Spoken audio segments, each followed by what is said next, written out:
क्या आप जानते हैं, एक ऐसा व्रत है जिसका फल हजारों वर्षों की तपस्या और हजार गोदान से भी अधिक बताया गया है। ये है वरुथिनी एकादशी का पावन व्रत। आइए जानते हैं क्यों करते हैं वरुथिनी एकादशी व्रत। धर्मराज युधिष्ठिर ने भगवान श्री कृष्ण से विनम्रता से पूछा, हे भगवान, वैशाख मास की कृष्ण पक्ष की एकादशी का क्या नाम है, उसकी विधि क्या है और उससे कौन कौन से फल प्राप्त होते हैं, कृपा करके मुझे बताइए। तब भगवान श्री कृष्ण मुस्कुराकर बोले, हे राजराजेश्वर, वैशाख मास के कृष्ण पक्ष की एकादशी का नाम वरुथिनी एकादशी है। ये एकादशी मनुष्य को सौभाग्य देने वाली है।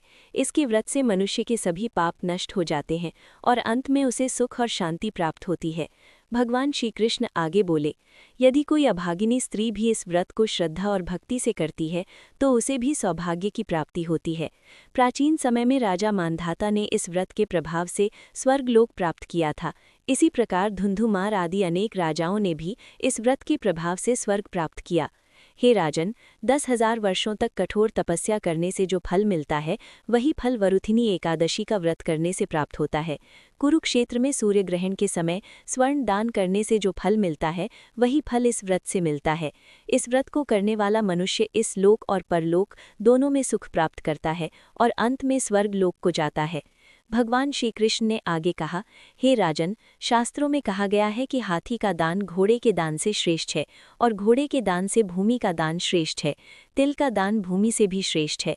तिल से स्वर्ण और स्वर्ण से अन्नदान सबसे श्रेष्ठ माना गया है। संसार में कोई भी दान अन्नदान के बराबर नहीं है। अन्नदान से पितर, देवता और मनुष्य सभी तृप्त हो जाते हैं। शास्त्रों में अन्नदान के बराबर कन्यादान को माना गया है। जो मनुष्य वरुथिनी एकादशी का व्रत करते हैं उन्हें अन्नदान और कन्यादान के समान पुण्य प्राप्त होता है। जो लोग लोभ में आकर कन्या का धन ले लेते हैं वे प्रलय के अंत तक नरक में कष्ट भोगते हैं और अगले जन्म में बिल्ली का जन्म प्राप्त करते हैं। परंतु जो मनुष्य प्रेम और श्रद्धा से कन्यादान करते हैं उनके पुण्य को चित्रगुप्त भी लिखने में असमर्थ हो जाते हैं। अब भगवान श्री कृष्ण ने इस व्रत की विधि बताते हुए कहा, जो मनुष्य वरुथिनी एकादशी का व्रत करना चाहता है उसे दशमी के दिन कुछ वस्तुओं का त्याग करना चाहिए, जैसे कांसे के बर्तनों में भोजन करना, मांस, मसूर की दाल, चना, कोदो, शाक, मधु यानी शहद, दूसरे का अन्न, दूसरी बार भोजन करना और स्त्री संग से दूर रहना चाहिए। उस दिन जुआ नहीं खेलना चाहिए और दिन में अधिक शयन नहीं करना चाहिए। पान खाना, दातुन करना, किसी की निंदा या चुगली करना तथा पापियों की संगति से भी दूर रहना चाहिए। क्रोध और झूठ बोलने का त्याग करना चाहिए। इस व्रत में नमक, तेल और अन्न का सेवन वर्जित बताया गया है। हे राजन, जो मनुष्य इस वरुथिनी एकादशी का व्रत विधि और श्रद्धा से करते हैं उन्हें स्वर्ग लोक की प्राप्ति होती है। जो मनुष्य यमराज के भय से मुक्त होना चाहते हैं उन्हें इस व्रत को अवश्य करना चाहिए।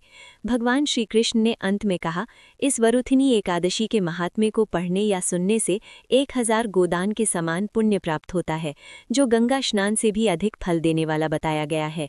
इसीलिए भक्तों, श्रद्धा और भक्ति के साथ वरुथिनी एकादशी का व्रत अवश्य करें और भगवान श्री कृष्ण की कृपा प्राप्त करें। जय श्री कृष्ण।